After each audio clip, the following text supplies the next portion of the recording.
Ever heard of a company that soared to great heights, only to crash and burn in a scandal? Well, Wirecard AG is one such tale. Born in the late 90s, Wirecard started its journey as a humble payment processor for adult and gambling websites. But it didn't stay in the shadows for long. The company swiftly morphed into a more extensive payment processing behemoth, handling credit card transactions, managing risk, and even issuing and processing electronic money for businesses. By 2018, Wirecard had ascended to such heights that it secured a coveted spot in Germany's prestigious DAX stock index. This was a testament to its perceived financial health and its significant role in the financial sector. Wirecard's rise was a classic tale of innovation, expansion, and success. But as we all know, meteorites always come crashing down. Wirecard's rise was nothing short of meteoric. But as we all know, meteorites always come crashing down. So, where did things start to go wrong for Wirecard?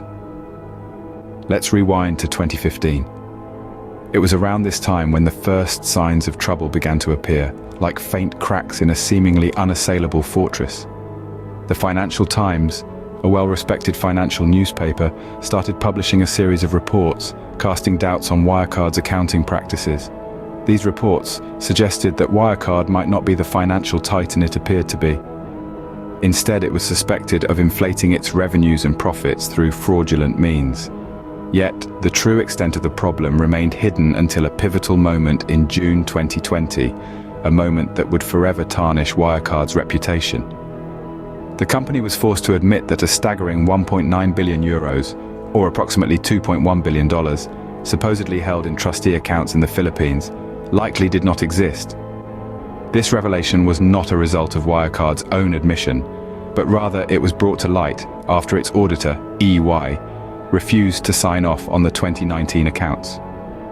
EY cited a lack of evidence for the existence of these hefty cash balances. Imagine that for a moment. An international company, once a shining star in the financial sector, confessing that nearly 2 billion euros, a sum that most of us can barely comprehend, simply did not exist. It was as if a magician had performed a trick, making a vast amount of money disappear into thin air.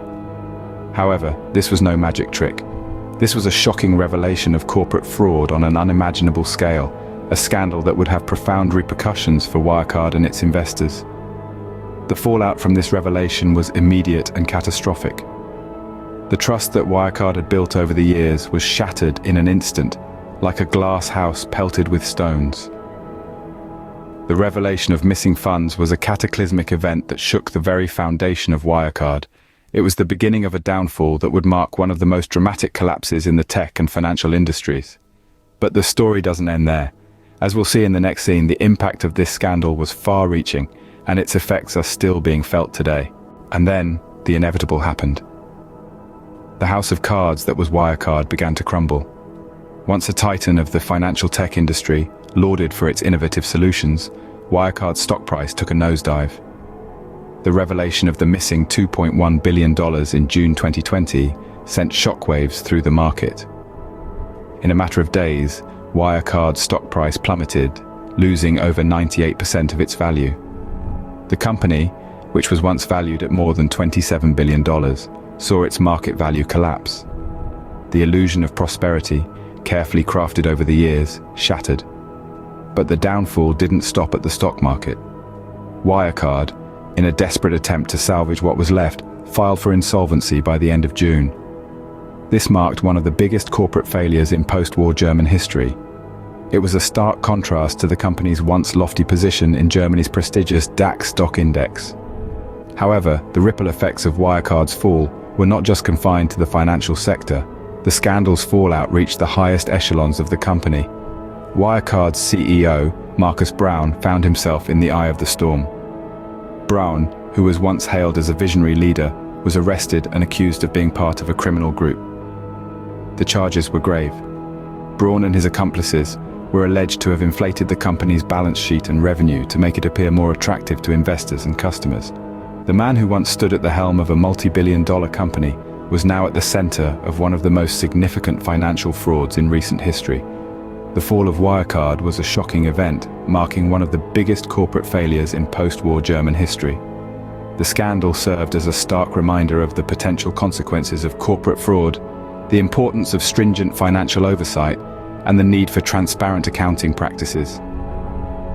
As the dust settles, the true extent of Wirecard's deception continues to unravel, leaving a lasting impact on the global financial landscape.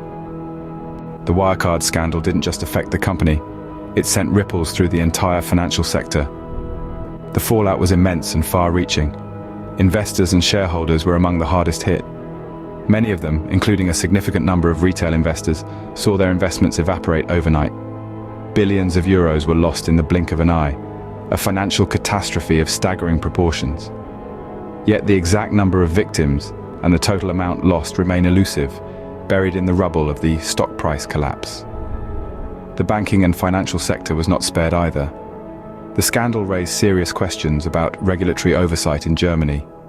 Critics began to point fingers at both the German financial regulator BaFin and EY, the company's auditor. The scandal exposed the cracks in the system, revealing a need for a more robust and transparent regulatory framework. It was a wake-up call, a harsh lesson about the potential consequences of lax oversight.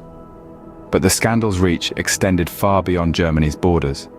Wirecard's global operations meant that businesses around the world felt the shockwaves of its collapse. These were companies that relied on Wirecard's payment processing services, companies that had placed their trust in Wirecard. The ripple effect of the collapse touched various industries, leaving many grappling with the unexpected fallout and searching for alternatives. The aftermath of the Wirecard scandal is a testament to the interconnectedness of the global financial system. It's a story of how a single company's downfall can reverberate through markets and economies, leaving a trail of destruction in its wake. But it's also a story of lessons learned. It's a cautionary tale about the importance of transparency, of accountability, and of robust financial oversight. It's a stark reminder of the potential consequences of corporate fraud, of the damage that can be inflicted when trust is breached. The scandal is a stark reminder of the potential consequences of corporate fraud and the need for more stringent financial oversight. The Wirecard saga continues to unfold, a complex tale of deception and manipulation that has left a lasting imprint on the world of finance. So, what can we learn from the Wirecard scandal? This saga underscores the dire consequences of corporate fraud, underscoring the need for more rigorous financial oversight and transparency in corporate accounting. The full magnitude of this scandal, from its impact on individual investors to its ripple effects across the global financial market, is still being investigated and analyzed. The Wirecard scandal serves as a powerful warning to the corporate world.